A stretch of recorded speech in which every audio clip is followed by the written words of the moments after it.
జీవపు మాటలు సజీవపు మాటలు నీ బ్రతుకును మార్చి దేవుని మాటలు.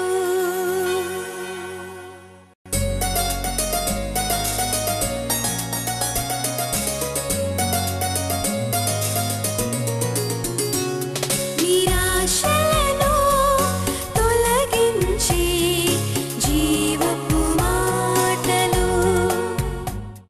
ఈరోజు వాక్య భాగంలోకి మరి యేసు చేసిన అద్భుతాలు అనే శీర్షిక మనము ఉదయకాల ఆరాధనలో ధ్యానిస్తున్నాం. ఈరోజు ఒక అద్భుతం మనము ధ్యానించబోతున్నాము. అది ఒక ప్రధాని కుమారుడు అస్వస్థతగా ఉన్నప్పుడు యేసు మరి తన మాట చేత ఆ ప్రధాని కుమారుని స్వస్థపరిచినాడు.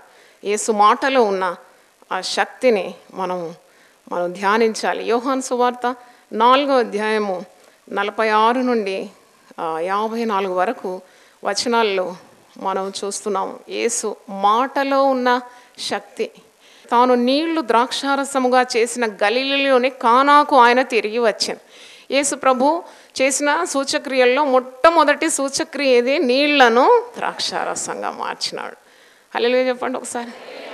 The first miracle Jesus did was turning water into wine. నీళ్లను ద్రాక్షారసంగా మార్చినాడు. మనకి ఎప్పుడు అది మన మనసులో ఎప్పుడు మెదలాలి. దేవా, మరి నీవు శరీరధారిగా ఉన్నప్పుడు మొట్టమొదటి సూచక్రియ నీళ్లను ద్రాక్షారసంగా మార్చినావు కాబట్టి నా చప్పటి బ్రతుకును నువ్వు రుచికరంగా మార్చగలవు అనే విశ్వాసం ఉండాలి. మా కుటుంబాలు చప్పగా ఉంటే రుచికరంగా, ప్రయోజనకరంగా, ఇతరులకు ఆశీర్వాదకరంగా నువ్వు చేయగలవు అనే ఒక విశ్వాసం మనలో ఎప్పుడూ ఉండాలి. ఒక ప్రధాని కుమారుని బాగు చేయడం ఇది 2వ సూచక్రియ. మరి ఇంకా అనేక సూచక్రియలు మనం అద్భుతాలు ధ్యానించినాం. ఈరోజు ఇది ధ్యానిస్తున్నాం. 46 నుండి తాను నీళ్లు ద్రాక్షారసంగా చేసిన గలిలలోని కానాకు ఆయన తిరిగి వచ్చాను. అప్పుడు కపెర్నహూములో ఒక ప్రధాని కుమారుడు రోగి అయి ఉండెను. యేసు యూదయ నుండి గలిలలోకి వచ్చనని అతడు విని ఆయన యొద్దకు వెళ్ళి తన కుమారుడు చావ సిద్ధమై ఉన్నాడు గనుక ఆయన వచ్చి అతన్ని స్వస్థపరచవలనని వేడుకునే. ప్రధాని యేసుప్రభు తన ఇంటికి రావాలని కోరుతున్నాడు. ఒక మాట కాదు, యేసుప్రభు క్రియ ద్వారా రావాలి, నా ఇంటికి రావాలి, మరి చావ సిద్ధమైన కుమారుని కొరకు ప్రార్థించాలని కోరుతున్నారు. అంటే మనం ఏం గమనిస్తున్నామంటే యేసు ప్రభు ఒక్కొక్కరి విశ్వాస పరిమాణం కూడా చూస్తున్నాడు. శతాధిపతితో అంటాడు కదా, ఇస్రాయిల్లో ఇంత విశ్వాసం నేను చూడలేదు. అంటే సచ్ ఎ గ్రేట్ ఫెయిత్. నేను నీ ఇంటికి వచ్చే అవసరం లేదు, ఒక మాట సెలవిస్తే బాగైపోతుందని అంత విశ్వాసం నీలో ఉంది, ఇంత గొప్ప విశ్వాసం అని ప్రశంసిస్తున్నాడు. కనాను స్త్రీ కూడా తన దయ్యం పట్టిన తన కుమార్తె గురించి యేసుప్రభు పాదాల దగ్గరకు వస్తుంది కదా. వీళ్ళందరూ పిల్లల నిమిత్తం వచ్చారు. దయ్యం పట్టిన కుమార్తె బాగుపడాలని యేసుప్రభు దగ్గరకు వచ్చి పట్టు విడవకుండా, పాదాలు విడవకుండా, ఎన్ని అవంతరాలు వచ్చినా కానీ వాటన్నిటిని తట్టుకొని నిలబడి, అంతం వరకు కూడా నిలబడి ప్రభు యొక్క సహాయం కోరుతుంది. అప్పుడు యేసుప్రభు ఒక మాట అంటాడు, అమ్మా నీ విశ్వాసము గొప్పది, నీవు కోరినట్టే నీకు అవునుగా. ఇలాగూ యేసుప్రభు దగ్గరికి బిడ్డల నిమిత్తం వచ్చిన వారు జవాబు పొందుకున్నారని ఈరోజు మనం గమనించాలి. తల్లిదండ్రులు చాలామంది పిల్లల కొరకు ప్రార్థిస్తున్నారు. అంటే ఈ వాక్యం చదివినప్పుడు నాలో చాలా విశ్వాసము, ఆనందం కలిగింది. ఎందుకంటే బిడ్డల కొరకు అడుగుతున్నారు. అయ్యా నా బిడ్డ మారు మనసు పొందాలి, అయ్యా నా బిడ్డ రక్షింపబడాలి, అయ్యా మంచి ఆరోగ్యం కావాలి, నా బిడ్డకు మంచి ఉద్యోగం కావాలి, నా బిడ్డకు మంచి వివాహ సంబంధం కావాలి. ఇవన్నీ ఆనాడు ఏ విధంగా పిల్లల నిమిత్తం యేసు ప్రభు పాదాల దగ్గరకు వచ్చినారో ఈనాడు కూడా మన పిల్లల నిమిత్తం యేసే పాదాలు పట్టుకుంటున్నాం. ఆనాడు వారు జవాబు పొందుకున్నారు, ఈనాడు మనం కూడా జవాబు పొందుకుంటాం. దేవునికి స్తోత్రం. నీ సమస్యలు ఎన్నున్నా, నీ చిక్కుముడులు ఎన్నున్నా యేసయ్య తీర్చగలడనే గొప్ప విశ్వాసము ఉండాలి. చూడండి, ఈ దినం తల్లిదండ్రులకు చాలా బాధాకరంగా ఉంది. ఎందుకంటే ఆధునిక యుగంలో పిల్లలు తమ దారులు తాము ఎంచుకుంటున్నారు. ప్రమాదకరమైన దినాల్లో మనం ఉన్నాం. కానీ సహాయకుడైన ప్రభు మనకు ఉన్నాడనే విశ్వాసము ఉండాలి. దేవునికి స్తోత్రం. ఆనాడు పిల్లల కొరకు పాదాలు పట్టుకున్నారు, యేసయ్య పాదాలు. దయ్యం పట్టిన కుమార్తె కొరకు కనాను స్త్రీ వచ్చి యేసయ్య పాదాలు పట్టుకుంటుంది, పట్టు విడవకుండా ప్రార్థన చేస్తుంది. ఆ కుమార్తెకు దయ్యం పట్టింది. ఈనాడు యవన బిడ్డలకు దయ్యాలు పడతలేవా? అంటే చూడండి, ఎన్ని రకాల పాపాల్లో వారు చిక్కుకుంటున్నారు, దేవుని మార్గాలకు రావడం లేదు. అప్పుడు మనం ఏం చేయాలి? యేసు ప్రభువుని అడగాలి. దేవుని స్తోత్రం. ఆయనను వేడుకున్నప్పుడు తప్పకుండా సహాయం చేస్తాడు. యేసు ప్రభు దగ్గర రోగులు వచ్చినారు, వారు బాగైనారు. అంటే మన కొరతలు తీరుస్తాడు, కొదువలు తీరుస్తాడు, అనారోగ్యత తీరుస్తాడు, మానసికమైన సమస్యలుంటే తీరుస్తాడు, కుటుంబ సమస్యలుంటే తీరుస్తాడు. అందుకే యేసు ప్రభు లోకానికి ఒక సవాలు విసిరినాడు కదా, ప్రయాసపడి భారము మోసుకొనిచున్న సమస్త జనులారా మీరు నా యుద్ధకు రండి, నేను మీకు విశ్రాంతి. యేసుప్రభు చేసిన సూచక్రియల ద్వారానే వారి హృదయంలో అంటే వారి అవసరతలు తీరుస్తాడనే ఆ చిన్న నమ్మకమే ఉండేది. అందుకే యేసుప్రభు అంటున్నాడు కదా, ఈ విందు ఇక్కడ ఈ సమయంలో ప్రధానితో ఒక మాట అంటున్నాడు చూడండి, మీరు సూచక్రియలు చూస్తేనే కానీ మీరు నమ్మరు. 48 యోహాను సువార్త 4:48 యేసు సూచక క్రియలను మహత్కార్యములను చూడకుంటే మీరు ఎంత మాత్రము నమ్మరు అని అతనితో చెప్పాను. అంటే ప్రభు ఇలాంటి మాటలు ఆ సువార్తల్లో మాట్లాడడం మనం చూస్తాం. అంటే ఇది ఒక అద్భుతం జరిగితేనే యేసయ్య గొప్పవాడని శక్తిమంతుడని కాదు. Unconditionally you have to believe Jesus. ఏ షరతు లేకుండా యేసయ్య నమ్మాలి, ఎందుకంటే ఆయన నమ్మదగిన దేవుడు. దేవునికి స్తోత్రం. యేసు ఉంటే నాకు చాలు, ఎందుకంటే ఆయన దేవుని కుమారుడని నమ్మాలి, ఆయన నీ పాపముల నుండి విడిపిస్తాడని నమ్మాలి. నీ యొక్క శరీరానికి మాత్రమే ఆరోగ్యం కాదు, నీ ఆత్మకు కూడా ఆయన రక్షణ ఇస్తాడని నమ్మాలి. దేవునికి స్తోత్రం. ఆయన దేవుని కుమారుడని నీవు నమ్మాలి. ఇక్కడ సమరయ స్త్రీకి యేసుప్రభు 4వ అధ్యాయంలో మరి ఎన్నో మర్మాలు బోధిస్తాడు. ఆమె గుట్టంతా రట్టు చేస్తాడు యేసుప్రభు, ఆమె పాప స్థితిని బయలుపరుస్తాడు. అప్పుడు ఈ స్త్రీ ఏం చేస్తుందంటే ఆ ఊరిలోకి వెళ్ళి సమరయులతో ఆమె సాక్ష్యం అందిస్తుంది. యోహాను సువార్త 4వ అధ్యాయము 39 నుండి చూడండి. నేను చేసినవన్నీ నాతో చెప్పానని సాక్ష్యం ఇచ్చిన స్త్రీ యొక్క మాటను బట్టి ఆ ఊరిలోని సమరయుల్లో అనేకులు ఆయన యందు విశ్వాసం ఉంచిరి. అంటే ఆ సమరయులు ఆయన యుద్ధకు వచ్చి తమ యుద్ధ ఉండమని ఆయనను వేడుకొనేది కనుక ఆయన అక్కడ 2 దినములు ఉండెను. ఆయన మాటలు వినినందున ఇంకనూ అనేకులు నమ్మి ఆ స్త్రీని చూచి, ఇక మీద నీవు చెప్పిన మాటను బట్టి కాక మా మట్టుకు మేము విని ఈయన నిజముగా లోక రక్షకుడని తెలుసుకొని నమ్ముచున్నామనేది. హల్లెలూయా, స్తోత్రం. నువ్వు చెప్పిన మాట కాదు, మేము నిజంగా చూసినాం. మా దగ్గర 2 రోజులు ఉన్నాడు యేసయ్య.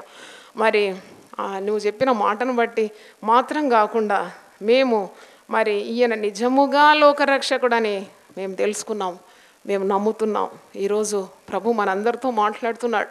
నువ్వు యేసు కేవలం స్వస్థపరిచేవాడని నమ్ముతున్నావేమో, లేక నీ అక్కర్లు తీర్చేవాడని నమ్ముతున్నావేమో, లేక నీ ఆపద్బాంధవుడని నువ్వు నమ్ముతున్నావేమో, కానీ నిజముగా యేసు ప్రభు లోకరక్షకుడని నమ్మాలి. దేవునికి స్తోత్రం. చప్పలతో దేవుని స్తుతిద్దాం. హల్లెలూయా. నిజముగా లోకరక్షకుడు. నేను చెప్పగలను, నిజముగా ఆయన నా రక్షకుడు. ఎందుకంటే నా పూర్వస్థితి వేరుగా ఉంది, ఇప్పటి స్థితి వేరుగా ఉంది. నా జీవితాన్ని మార్చేసినాడు కదా, మార్చేసినాడు. అంటే పగటికి రాత్రి ఎంత తేడాగా ఉందో అంత తేడాగా నా జీవితం మార్చేసినాడు. ఆయన నిజముగా నా రక్షకుడని నేను చెప్పగలను. దేవునికి స్తోత్రం. నిజముగా ఆయన లోకరక్షకుడని నువ్వు చెప్పాలి. సమరయులు అలాగ చెప్తున్నారు. అయ్యో, నువ్వు చెప్పిన సాక్ష్యం బట్టి కాకుండా నిజంగా మేము ఆయనను చూచినాం, మేము ఆయన మాటలు విన్నాం, ఈయన నిజముగా లోక రక్షకుడని నమ్ముతున్నామంటున్న 43 జూన్. ఆ 2 దినములైన తర్వాత ఆయన అక్కడి నుండి బయలుదేరి గలిలయకు వెళ్ళాను. ఎందుకనగా ప్రవక్త స్వదేశములో ఘనత పొందడానికి యేసు సాక్ష్యం. యేసు చెప్పిన మాటల్లో ఒక మాట చాలా ప్రధానమైన మాట. ఏ ప్రవక్త కూడా తన సొంత ఇంట ఘనత పొందాడు, స్వదేశములో ఘనత పొందాడు. యేసు చెప్పిన మాటల్లో ఎంత జ్ఞానం ఉందండి కదా. మరి ఈ మాట చాలామంది భక్తులకు ఆదరణ ఇస్తుంది. అంటే భక్తులు కొన్నిసార్లు సొంత గృహంలో వారి అభిమానము మన్నన పొందరు, వారిని చులకనగా చూస్తారు సొంత వారు. అప్పుడు ఈ మాట వారికి ఆదరణ ఇస్తుంది. యేసు ప్రభువే అన్నాడు కదా, ఏ ప్రవక్త కూడా తన స్వదేశంలో ఘనత పొందడం లేదు. నువ్వు ప్రార్థన చేస్తున్నావు, అక్కర్ల నుండి విడుదల పొందుతున్నావు, లేకుండా నీ బాధలు తప్పిపోయిందని కాదు, కానీ నీ ఆత్మకు ఆయన రక్షకుడని నమ్మాలి. ఆత్మకు రక్షకుడు, శరీరానికి రక్షకుడు, ప్రాణానికి కూడా ఆయన రక్షకుడై ఉన్నాడు. దేవునికి స్తోత్రం. మరి ఇక్కడ యేసు ప్రభు తిరిగి గలిలయ ప్రాంతానికి వచ్చినప్పుడు కపర్నహూములో ఒక ప్రధాని కుమారుడు రోగిగా ఉన్నాడు. ఈ ప్రధాని తన ఇంటి నుండి యేసు ఉన్న చోటికి దాదాపు 20 మైళ్ళ దూరాన్ని ప్రయాణం చేసినాడు. ఈ కేమ్ ఫ్రమ్ 20 కిలోమీటర్స్ బియాండ్. అక్కడ నుండి ప్రయాణం చేసి యేసు ప్రభు ఉన్న చోటికి వస్తున్నాడు. ఒక ప్రధాని వస్తున్నాడు. యేసు ప్రభు దగ్గరకు వచ్చినాడంటే యేసు ప్రభు తన కుమారుని స్వస్థపరుస్తాడని ఒక విశ్వాసం అతనిలో ఉన్నది. నేను అనుకుంటాను ఏదైనా అద్భుతాలు గురించి విన్నాడా, యేసు ప్రభు నువ్వు ఆయన గౌరవిస్తున్నాడు. యేసుప్రభులో శక్తి ఉందని నమ్ముతున్నాడు. యేసుప్రభు మాట మీద కాకుండా యేసుప్రభువును తన ఇంటికి తీసుకొని వెళ్ళి యేసుప్రభు చేతులుంచి ప్రార్థన చేస్తే ఒక అద్భుతం జరుగుతుందని ఈయన విశ్వాసం ఇలాగుంది. శతాధిపతి విశ్వాసానికి విరుద్ధంగా ఉంది. శతాధిపతి అంటాడు, నువ్వు మాట సెలవిస్తే చాలు, నువ్వు నా ఇంటికి రావడానికి నేను యోగ్యుడను కాను, నువ్వు ఒక మాట సెలవిస్తే నా దాసుడు బాగవుతాడు. అంత విశ్వాసము శతాధిపతికి ఉంది. కానీ ప్రధాని అనుకుంటున్నాడు యేసయ్యని ఇంటికి తీసుకొని వెళ్ళాలని. ఇక్కడ 47వ వచనం చూడండి. యేసు యూదయ నుండి గలిలయకు వచ్చినని అతడు విని ఆయన యొద్దకు వెళ్ళి తన కుమారుడు చావ సిద్ధమై ఉండెను గనుక ఆయన వచ్చి అతన్ని స్వస్థపరచవలనని వేడుకొని. యేసయ్య రావాలి, యేసయ్య నా ఇంటికి రావాలని ఆశపడుతున్నాడు. యేసయ్యకి ఎన్ని పని పాటలు ఉందో ఆయనకు అనవసరం, కానీ యేసయ్య ఇంటికి రావాలి. చాలామంది ఇలాంటి విశ్వాసం గలవారు ఉంటారు. అవిశ్వాసులను గద్దించినాడు, విశ్వాసులను ఏం చేసినాడు? ప్రశంసించినాడు. అమ్మా నీ విశ్వాసం గొప్పది, ఇశ్రాయేల్లో నేను ఇంత విశ్వాసం చూచి ఉండలేదు అంటే విశ్వాసాన్ని ఎప్పుడు కూడా దేవుడు ఘనపరుస్తాడు. నీ విశ్వాసం నిన్ను రక్షించింది, నీ విశ్వాసం నిన్ను స్వస్థపరిచింది, నీ విశ్వాసం నిన్ను బాగు చేసింది. ఎంత బాగా చక్కగా యేసయ్య విశ్వాసాన్ని ఘనపరుస్తున్నాడు. You should have that faith. దేవునిలో విశ్వాసం, నువ్వు ఒక నరుల్లో కాదు నీ విశ్వాసం. దేవుడు నీ మనవులు అంగీకరిస్తాడని అంటే నీకు దేవునికి ఒక బంధం అంటూ ఉండాలి, నువ్వు అడగాలి, పొందుకోవాలి. ఈ ప్రధాని యేసుప్రభువు నిజముగా దైవ కుమారుడు, లోక రక్షకుడు, తర్వాత ఆయన అభిషక్తుడు అని ఒక నమ్మకం ఉంటే ఇంటికి రమ్మని ఏం అడగకుండా అసలు మనవి చెప్తే చాలు, యేసయ్య అనుకుంటే చాలా అయిపోతుంది, ఒక మాట సెలవిస్తే చాలు దాని ప్రకారం అయిపోతుందనే ప్రగాఢమైన నమ్మకం లేదు. కాబట్టి ఒక అద్భుతాన్ని కొరకు ఎదురు చూస్తున్నారు. ఈ యూదులను ఉద్దేశించి యేసుప్రభు, నమ్మని వారిని ఉద్దేశించి యేసుప్రభు ఈ మాట అంటున్నాడు. ఒక సూచక్రియ చూస్తేనే నమ్ముతారు, లేక ఒక అద్భుతం చూస్తేనే నమ్ముతారు కదా. ప్రజలు ఎప్పుడు కూడా అద్భుతాలను వెతుకుతూ ఉంటారు. అద్భుతాలు లేకుంటే మరి వారు దేవుణ్ణి ఆరాధించడానికి కాదు. ఎందుకు పోతున్నారు మీరు అక్కడికి? ఆ గుంపు కంటే అక్కడ చాలా అద్భుతాలు జరుగుతాయండి. నువ్వు ఆరాధించి దేవుని వాక్యం విని బలపడడానికంటే ఒక సూచక్రియ కావాలి, ఒక అద్భుతం కావాలి. అద్భుతాలు జరిగే దగ్గరికి వెళుతూ ఉంటారు. ఈ దినాల్లో పరిశుద్ధాత్మ గురించి కూడా తప్పుడు అపోహలు ఉన్నాయి. మనిషి పడిపోవాలంటే అప్పుడే శక్తి అట. నేను పరిశుద్ధ గ్రంథం అంతా చూసినా ఎక్కడైనా మనుషులు పడిపోయినారంటే ఎక్కడ పడిపోలేదే. యేసయ్య ఎవరిని పడేయలేదు, పరిశుద్ధాత్ముడు ఎవరిని పడేయడు కదా, నిలబెడతాడు కదా. దేవునికి స్తోత్రం, హల్లెలూయా. చూడండి యేసయ్య మరి అందుకే గద్దిస్తున్నాడు. ఏదో ఒక కార్యం చూసి నమ్మడం కాదు, నిజముగా ఆయన లోకరక్షకుడని నీకు విశ్వాసం ఉండాలి, నిజముగా ఆయన దేవుని కుమారుడని నమ్మాలి, నిజముగా ఆయన అభిషక్తుడని నీవు నమ్మాలి. ఒక అద్భుతం చూస్తేనే నమ్మడం కాదు. అందుకే యేసుప్రభు ఇలాంటి గద్దింపు ఆ వ్యక్తితో ఇస్తున్నాడు. అప్పుడు ఏమంటున్నాడు చూడండి ప్రధాని 49. అందుకు ప్రధాని, ప్రభువా నా కుమారుడు చావక మునిపే రమ్మని ఆయనను వేడుకో. చచ్చిపోతే లాభం లేదు నువ్వు వచ్చినా కానీ, చావక మునిపే నువ్వు రా ఆ ఇంటికి. యేసు ఒక మాట అంటాడు, 50 వచనం. యేసు అప్పుడు ఏమంటున్నాడు? నువ్వు వెళ్ళుము, నీ కుమారుడు బ్రతికి ఉన్నాడని అతనితో చెప్పగా ఆ మనుషుడు యేసు తనతో చెప్పిన మాట నమ్మి వెళ్ళిపోయాను. హల్లెలూయా, చప్పట్లు కొట్టండి దేవుని. హల్లెలూయా. ఆ యేసు ప్రభు అంటున్నాడు, ఇగో నా కుమారుడు చావ సిద్ధమై నువ్వు రావాలంటే నువ్వు వెళ్ళు అంతే. ఒక్క మాట యేసయ్య నోటి నుండి వచ్చేసింది బహు వడిగా, నువ్వు వెళ్ళు, నీ కుమారుడు బ్రతికి ఉన్నాడు. ఇంగ్లీష్ బైబిల్లో ఉంది, you go, your son will live. బా ఎంత మంచి మాట. అంటే ఇప్పుడు యేసు మాటను పట్టుకొని వెళ్ళిపోతున్నాడు అంతే. యేసయ్యతోటి వెళ్ళడం లేదు. ఇప్పుడు యేసు ఇంటికి రమ్మంటే రాలేదు. యేసు ఒక మాట నోటి నుండి విడుదలైంది. ఆ మాట నమ్మి, అక్కడ మాట చూడండి, ఆ మనుష్యుడు యేసు తనతో చెప్పిన మాట నమ్మి వెళ్ళిపోయినాడు. హల్లెలూయా. ఒక మాట చాలు, యేసయ్య మాట చాలు అంతే. ఇక నమ్మినాడు. యేసే రావడం లేదు ఇంటికి. యేసే అన్నాడు, పో నువ్వు వెళ్ళు, నీ కుమారుడు బ్రతుకుతాడంటే ఆ మాట నమ్మి వెళ్ళిపోయినాడు. ఈరోజు మనం నేర్చుకోవాల్సిన గొప్ప మరి మర్మము సత్యం ఏంటంటే, నీవు యేసు మాటను నమ్మాలి. యేసే మాట పట్టుకో అంతే. యేసే మాటలో శక్తి ఉన్నది, యేసు మాటలో బలం ఉన్నది. యేసు మాటలో నువ్వు విశ్వాసం ఉంచాలి, యేసు మాట మీద నువ్వు ఆనుకోవాలి, యేసు మాటను నీ హృదయంలో పెట్టుకోవాలి. ఆ మాట అద్భుతములను జరిగిస్తుంది. ఈ మాట పట్టుకొని వెళ్ళిపోయినాడు కాదు. మత్తయి సువార్త 24:35 వచనం ఒకసారి చూడండి. మాథ్యూ 24:35. ఆకాశమును భూమియు గతించును గాని నా మాటలు ఏ మాత్రము గతించదు. హల్లెలూయా. ఆకాశం భూమి చాప చుట్టేసినట్టు చుట్టుబడే రోజులు వస్తాయంట, కానీ దేవుని మాట మాత్రము గతించదు. దేవుని మాట మరి నువ్వు పట్టుకోవాలి. యెషయా 55లో కూడా ఏ మాట ఉంది ఒకసారి చూడండి. దేవుని మాట ఎంత శక్తి గలది. యెషయా 55:10 వర్షమును హిమమును, ఐషియా 55:10 ఆన్వర్డ్స్, వర్షమును హిమమును ఆకాశము నుండి వచ్చి అక్కడకు ఎలాగు మరలక భూమిని తడిపి విత్తువానికి విత్తనమును భుజించువానికి ఆహారమును కలుగుటకై అది చిగుర్చి వర్ధిల్లునట్లు చేయును, అలాగే నా నోట నుండి వచ్చు వచనము ఉండును. నిష్ఫలముగా నా యొద్దకు మరలక అది నాకు అనుకూలమైన దాన్ని నెరవేర్చును. నేను పంపిన కార్యమును సఫలము చేయను. హల్లెలూయా. అంటే ఎంత నిశ్చయంగా దేవుని మాట నెరవేరుతుంది అని మనకు అర్థమవుతున్నది. దేవుని మాట ఉండాలని హృదయంలో. మనిషి మాట మీద అనుకుంటారు, మనిషి ఆ మాట అన్నాడు కదా, మనిషి ఇప్పుడు అన్నాడు కదా, అప్పుడు అభయం ఇచ్చినాడు కదా. ఈ మనుషులు సహాయం వ్యర్థమని వాక్యం సెలవిస్తుంది. మనిషి మాట కాదు, నీకు దేవుని మాట నీ హృదయంలో మరి నిండుగా ఉండాలి. దేవుని మాట ఉండాలి. దేవుని స్తోత్రం. ఆయన మాట ద్వారానే సర్వ ప్రపంచాన్ని ఏం చేసినాడు? సృష్టించినాడు. ఆయన మాట ద్వారానే వెలుగు కలుగును గాక అంటే వెలుగు అయిపోయింది. కనుక దేవా నీ మాట నాకు దయచేయి. ఈ ప్రధాని 20 మైళ్ళు ప్రయాణం చేసి యేసయ్య దగ్గరకు వస్తే ఒక మాట దొరికింది అంతే. ఒక మాట కొరకు వచ్చినాడు. ఈరోజు మీరు ఎంతెంత దూరం నుండి వచ్చినారో యేసు తన మాటలు ఇచ్చి మిమ్మల్ని ఏం చేస్తున్నాడు? పంపిస్తున్నాడు. దేవునికి స్తోత్రం. 107వ కీర్తన 20వ వచనంలో ఒక మాట ఉంది, ఆయన తన వాక్కును పంపి వారిని బాగు చేశాను. చప్పట్లు కొట్టి దేవుని స్తోత్రం. హల్లెలూయా. అందుకే ఎప్పుడు నీ హృదయం నిండుగా దేవుని వాక్యం ఉండాలి. నీ తలంపులన్నీ కూడా దేవుని వాక్యంతో నింపబడాలి. ఇక్కడ ఈ మాట అందుకున్నాడు అంతే. నీ కుమారుడు బ్రతికి ఉన్నాడు. ఈరోజు పరిశుద్ధాత్మ అందరితో మాట్లాడుతున్నాడు. నీకు పిల్లల గురించి చింత ఉందేమో. అంటే చాలామంది పిల్లలు త్రోవ తప్పిపోతున్నారు. తల్లిదండ్రులకు ఇదే భారం.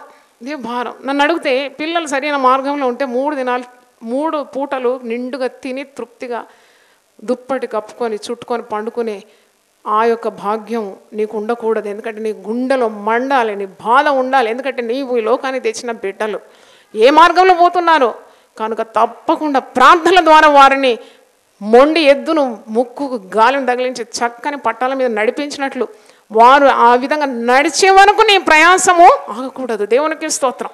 ప్రార్థన చేస్తూనే ఉండాలి. ఎందుకంటే దేవుని దగ్గర పిల్లల నిమిత్తం వచ్చిన ప్రతి ఒక్కరు కూడా జవాబు పొందుకున్నారు. దేవునికి స్తోత్రం. హల్లెలూయా. గట్టిగా చెప్పండి. ప్రతి ఒక్కరి జవాబు వచ్చిందండి. కనాను స్త్రీకి రాలేదా? దయ్యం పట్టిందంటే ఆ కుమార్తె ఆ గడి అందే స్వస్థత పొందిందని వాక్యంలో ఉంది. అలాగే యాయీరు కుమార్తె స్వస్థత పొంది చావు నుండి విడిపింపబడ్డది. ఈ ప్రధాని కుమారుడు ఇంకా అనేకమైన కార్యాలు మనం చూస్తున్నాం. ఈరోజు బాగానే ఉన్నాం. అందుకే అంటాడు కదా, సుఖాసక్తి గల స్త్రీలారా మీరు యెహోవా మాట వినండి, రోధించండి, అంగలార్చండి, కన్నీరు గార్చండి, మీ పిల్లల భవిష్యత్తు కొరకు ప్రార్థించండి. ఎంత మంచి మాట చూడండి. ఇలాంటి దినాల్లో మనం ఉన్నాం. మనం ప్రార్థన చేయాలి. ప్రార్థన మరవద్దు. ఏమాత్రం అవిశ్వాసం అవసరం లేదు. ఈ ప్రధాని కుమారుడు తన కుమారుడు చావ సిద్ధమైనాడు. శారీరకమైన రోగంతో చావ సిద్ధమైనాడు. కానీ నేను చెప్పేది ఆత్మలో చచ్చిపోయిన వారు ఎంతమంది ఉన్నారు? యవనస్తులు ప్రాణాలు కోల్పోతున్నారు ఆత్మలో. The spirit is becoming dead. అటువంటి వారి కొరకు మనం ఏం చేయాలి? కానీ యేసు ప్రభు శక్తిమంతుడు. అది ప్రాణము శరీరం చచ్చినా ఆత్మ చచ్చినా తిరిగి ఆయన లేవనెత్తగలడు. దేవునికి స్తోత్రం. హల్లెలూయా, హల్లెలూయా. ఎందుకంటే ఆయన జీవాధిపతి. అతను ఇంకా వెలిచుండగా అతని దాసులు అతనికి ఎదురుగా వచ్చి అతని కుమారుడు బ్రతికి ఉన్నాడని తెలియజెప్పారు. నాటి మాట పట్టుకొని వెళ్తున్నాడు. ఇంకా ప్రయాణం చేయాలి కదా, ఇంకా ఒక 20 మైళ్ళు వెళ్ళాలి, ఇల్లు చేరాలండి. అవిశ్వాసం లేదు. యేసు ఒక మాట ఇచ్చినాడు, అది నమ్మినాడు. చూడండి, కావాలంటే ఎన్నెన్నో చీకటి చింతలు ఆయనను ఆవరించగలవు. ఎందుకంటే చచ్చిపోయి ఉండొచ్చు, ఊపిరిపోయి ఉండొచ్చు, నేను పోయేలోగా ప్రాణం శవమే చూస్తాను కదా. ఇలాంటి చింతలు కాదు ఆయనకు కదా. చాలామంది ఇలాగే అంటారు, అయిపోయింది ఆయన పిలిస్తే యేసయ్య వస్తలేడు, ఇంకా నా పని అంతే, నా కన్న కుమారుడు ఇంత కష్టపడి పెంచి పెద్ద చేసినాను, అంత సీరియస్గా ఉన్నాడు, ఇప్పుడు నేను పోయేలోగా తప్పకుండా ఊపిరి పోయి ఉండొచ్చు. అలాగ అనుకోలేదు. యేసు చెప్పినాడు, ఆ మాట నమ్మినాడు, విశ్వాసంతో వెళ్ళిపోయినాడు. అవిశ్వాసం ఒక కార్యాన్ని చూస్తున్నాడు. మరి ఇంటి నుండి దాసులు మధ్యలో ఎదుర్కొంటున్నారు. ఏమని అంటున్నారు వాళ్ళు? అతడు ఇంకా వెళుచుండగా అతని దాసులు అతనికి ఎదురుగా వచ్చి అతని కుమారుడు బ్రతికి ఉన్నాడని తెలియజెప్పారు. ఏ గంటకు వాడు బాగుపడసాగానని వారిని అడిగినప్పుడు వారు నిన్న 1 గంటకు జ్వరం వానిని విడిచెనని అతనితో చెప్పాను. 1 గంటకు పోయిందయ్యా జ్వరం, కరెక్ట్ 1 గంటకు జ్వరం వదిలిపోయింది అన్నప్పుడు మరి నీ కుమారుడు బ్రతికి ఉన్నాడని యేసు తనతో చెప్పిన గంట అదే అని తండ్రి తెలుసుకునేను గనుక అతడును అతని ఇంటి వారందరూ నమ్మిరి. హల్లెలూయా. వచ్చినప్పుడు ఈ ప్రధాని ఒక్కడుగా వచ్చినాడండి కదా, ఒక్కడుగా వచ్చినాడు, ఇంటి వారందరితో రాలేదు. యేసయ్య పాదాల దగ్గర వచ్చినప్పుడు ఎట్టొచ్చినాడు? ఒంటరిగానే వచ్చినాడు. భార్య కూడా వెంట రాలేదు కదా. అన్నిటికీ భార్య లేక భర్త ఎంబడి ఉండాలని అనుకుంటారు. దేవుని సన్నిధికి వచ్చినప్పుడు ఒంటరిగానే వచ్చినాడు. ఆయనకు సమస్య ఉంది, ఆయన కుమారుడు చావ సిద్ధమైనాడు, యేసయ్య బాగు చేయాలి, యేసయ్యని ఇంటికి తీసుకెళ్ళాలనే ఆశతోనే వచ్చినాడు. కానీ యేసయ్య మాట పట్టుకొని వెళ్ళినాడు. ఆ మాటతోటి కుమారుడు బ్రతికినాడు. బ్రతికినప్పుడు ఇంటి వారందరూ యేసయ్య యందు ఏం చేసినారు? నమ్మకము ఉంచినారు. చప్పట్లతో దేవుని స్తుతించండి. హల్లెలూయా, హల్లెలూయా. నువ్వు విశ్వాసం తప్పకుండా అంటుకోవాలి. నీ యొక్క ప్రార్థన అంటుకుంటుంది, నీ నమ్మకం అంటుకుంటుంది, నీ ద్వారా జరిగే అద్భుతాలు అంటుకుంటుంది. అది కుటుంబం అంతటికి దేవుడు ఇస్తాడు. ఎప్పుడు కూడా దేవుడు అన్యాయస్తుడు కాడు అని మీకు రూఢిగా చెప్తున్నాను, ఒక్కడేసి చెప్తున్నాను. కొన్నిసార్లు నువ్వు ఒంటరి పోరాటం ఉంటుంది, ఒంటరిగా నువ్వు వెళ్తావు యేసయ్య దగ్గరికి, ఒంటరిగా ఆయన కార్యాలు చేస్తావు. నీకు తోడు నీడ లేనప్పుడు నువ్వు భయపడే అవసరం లేదు. మీరు పరిశుద్ధ గ్రంథంలో చూడండి, యేసు అంటాడు కదా, నీ ఇంటి వారందరికీ రక్షణ కలుగునుగాక. జక్కయ్య ఇంటికి పోతాడు. ఈ చెట్టు ఎక్కినప్పుడు ఎంతమంది ఎక్కినారండి? చెట్టు యేసయ్యను చూడడానికి కుటుంబం అంతా ఎక్కిందా? మరి జక్కయ్యనే ఎక్కినాడు. పొట్టివాడు, సుంకపు గుత్తదారి, అంత హై అఫీషియల్, యేసయ్యని నేను చూడాలి అంతే, ఇంకేం లేదు. ఎక్కినాడు. మేడి చెట్టు చాలా కష్టం అంట, మేడి చెట్టు ఎక్కడం. చిన్న ఆశ, కానీ యేసయ్య ఇచ్చే జవాబు చాలా పెద్దగా ఉంటుంది. దేవునికి స్తోత్రం. యేసయ్య చెట్టు దగ్గరకు వచ్చి, జక్కయ్య నువ్వు ఇందుకి త్వరగా దిగిరా. బా పేరెట్ట తెలుసు యేసు ప్రభు. యేసు ప్రభుకి అన్నీ తెలుసు అండి. నీ హృదయంలో మండే ఆశ అతనికి బాగా తెలుసు. దేవునికి స్తోత్రం. అందుకే నీ కోరికను సిద్ధింపజేసి నీ ఆలోచన యావత్తు సఫలపరచును గాక. హల్లెలూయా. నీ కోరికలు చూస్తున్నాడు, నీ ఆశలు చూస్తున్నాడు, నీలో మండే ఆ యొక్క తీవ్రమైన కోరికలు ఆయనకు తెలుసు. యేసు పేరు పెట్టి నిన్ను పిలుస్తున్నాడు. పరిశుద్ధ గ్రంథంలో ఉంది, భయపడకుము, పేరు పెట్టి నేను నిన్ను పిలిచిన, నీవు నా సొత్తు. చప్పట్లు కొట్టి దేవుని స్తుతించు. హల్లెలూయా. పేరు పెట్టి నిన్ను పిలిచినాడు. యేసయ్య ఎప్పుడు కూడా ఏ ఓయ్ అరే పురై అని పిలవడం, పేరు పెట్టి ఎంత రెస్పెక్ట్గా పిలిచినాడు. అసలు ఆయన రెస్పెక్ట్కు యోగ్యుడా? పాపి, సుంకర్లు అని పాపులని ద్వంద్వపదం వాడతారు సువార్తల్లో. యేసు అంటున్నాడు, రా దిగినా, నేను నీ ఇంటికి వస్తాను అంటే. యేసయ్య ఒక దగ్గర ఏమో పిలవకుండానే పోతాడు, ఇంకో దగ్గర పిలిచినా కానీ పోడు. యేసే మరి మర్మాలు ఇవన్నీ. ఆయన ఏం అడగలేదు ఇంటికి రమ్మని. యేసని చూస్తే చాలా అనుకున్నాడు, కానీ త్వరగా దిగిరా, నేను ఇంటికి వస్తాను అంటున్నాడు. ఇంటికి వెళ్ళినాడు. నేడు ఈ ఇంటికి రక్షణ వచ్చి ఉన్నది. చప్పట్లు కొట్టి దేవుని స్తుతించండి. యేసయ్య ఇంటికి వచ్చి రక్షణ ఇచ్చినాడు. ఇక్కడ ప్రధాని దగ్గర ఒక మాటతోట ఇంటికి రక్షణ ఇచ్చేసినాడు. దేవునికి స్తోత్రం. మరి అంటే యేసు ప్రభువుకు సమస్తము సాధ్యమే, సమస్తము సాధ్యమే. నువ్వు మాట నమ్మితే కూడా నువ్వు ఆ దీవెన పొందుతున్నావు, ఆయన కార్యం చేసి కూడా దీవెన పొందుతున్నావు. మరి ఇంటి వారందరికీ రక్షణ కలిగింది కదా. లోతు ఒక్కడే నీతిమంతుడు, కానీ పరలోకం నుండి దూతలు దిగి వచ్చి లోతు భార్యను, లోతు 2 కుమార్తెలను చేతులు పట్టుకొని ఆ మండుతున్న సొదొమ గొమొర్రా నుండి ఏం చేస్తున్నారు? వెలుపలికి తీసుకొని వస్తున్నారు. అందుకే అపోస్తల కార్యం 16:31 మాట ఉంది, ప్రభు అయిన యేసుక్రీస్తునందు విశ్వాసం ఉంచుము, అప్పుడు నీవును నీ ఇంటి వారందరూ రక్షింపబడతారు. దేవునికి స్తోత్రం. పౌలు శీలలు చెరసాల్లో వేయబడి భయంకరమైన దెబ్బలు, హింసలు పొందిన తర్వాత వారు ప్రార్థన చేస్తూ పాటలు పాడుతున్నప్పుడు మహాభూకంపం కలిగింది. చెరసాల పునాదులు అదిరింది, అందరూ బంధకాలు ఊడిపోయినాయి. మరి ఇవన్నీ ఖైదీలు చూస్తున్నారు. ఆ చెరసాల అధిపతి ఈ ఆశ్చర్య కార్యాన్ని చూసి, ఇదేం వింత, అందరు బంధకాలు ఊడడం ఏంటి అని, అయ్యలారా రక్షణ పొందుటకు మేమేమీ చేయగలం అన్నప్పుడు, మీరు ప్రభు అయిన యేసుక్రీస్తునందు విశ్వాసం ఉంచండి, అప్పుడు మీరును మీ ఇంటి వారందరూ రక్షింపబడతారు. వారు ఆ గృహానికి వెళ్ళినారు. చెరసాల అధిపతి గృహానికి వెళ్ళి దేవుని వాక్యము ఇంటి వారందరి బోధించినారు. మరి ఇంటి వారందరూ బాప్తిస్మము పొందినారు. ఇంటి వారందరితో కూడా వారు ఆనందించినారు అని వాక్యం మనము ఇక్కడ చూస్తున్నాం. అంటే ఇక్కడ మనం నేర్చుకోవాల్సింది, యేసు ప్రభు దగ్గరికి నువ్వు వచ్చినప్పుడు నీ ఇంటికి కూడా శుభము కలుగుతుంది. దేవునికి స్తోత్రం. నిన్ను మాత్రం రక్షించి నీ ఇంటిని వదిలిపెట్టడానికి ఆయన ఏ అన్యాయస్తుడు కాడు. నీకు నీ ఇంటికి ఆ వెలుగు ఉంటుంది, నీకు నీ ఇంటికి కాపుదల ఉంటుంది, నీకు నీ ఇంటికి దేవుని వెలుగు, దేవుని రక్షణ, దేవుని స్వస్థత ఇవన్నీ కూడా నీ ఇంటి వారికి దేవుడు అనుగ్రహిస్తాడు. ఈరోజు ప్రభు మనందరితో మాట్లాడుతున్నాడు. ఈరోజు నువ్వు దేని కొరకు ప్రార్థిస్తున్నావో దేవుడు నువ్వు ఊహించిన దానికంటే ఎక్కువగా దేవుడు నిన్ను ఆశీర్వదించగలడు. తలలు వంచండి, ప్రార్థన చేసుకుందాం. హల్లెలూయా. నాయనా నీకు స్తోత్రం. కుటుంబ పరిస్థితులు బాగులేకుంటే ప్రభు పాదాలు పట్టుకోవాలి. పిల్లలు మాట వినకుంటే ప్రభు పాదాలు చెంతకు రావాలి. ఆ ప్రధాని హోదాపరుడే, ధనవంతుడే, మరి స్థానమానాలు ఉన్నవాడే, కానీ యేసు నా జీవితానికి అవసరమని తెలుసుకున్నాడు. ప్రభువా మరి తండ్రి నాయనా మా కుటుంబాలు బాగు చేయమని మిమ్మల్ని అడుగుతున్నాం. పిల్లలు దారి తప్పుతుంటే నాయన నువ్వు మాకు ఆశ్రయమని నిన్ను మేము వెతుకుతూ ఉన్నాం. ప్రభువా నీ కార్యం కొరకు మేము ఎదురు చూస్తూ ఉన్నాం. నీ నోటి మాట కొరకు మేము వేచి ఉన్నాము. ప్రభువా ప్రతి కుటుంబాన్ని మీరు ఆశీర్వదించండి. కుటుంబంలో ఉన్న ప్రతి బిడ్డలను మీరు దీవించమని ప్రార్థిస్తున్నాం. పాపంలో చచ్చి ఉంటే వారిని తిరిగి బ్రతికించమని ప్రార్థిస్తున్నాం.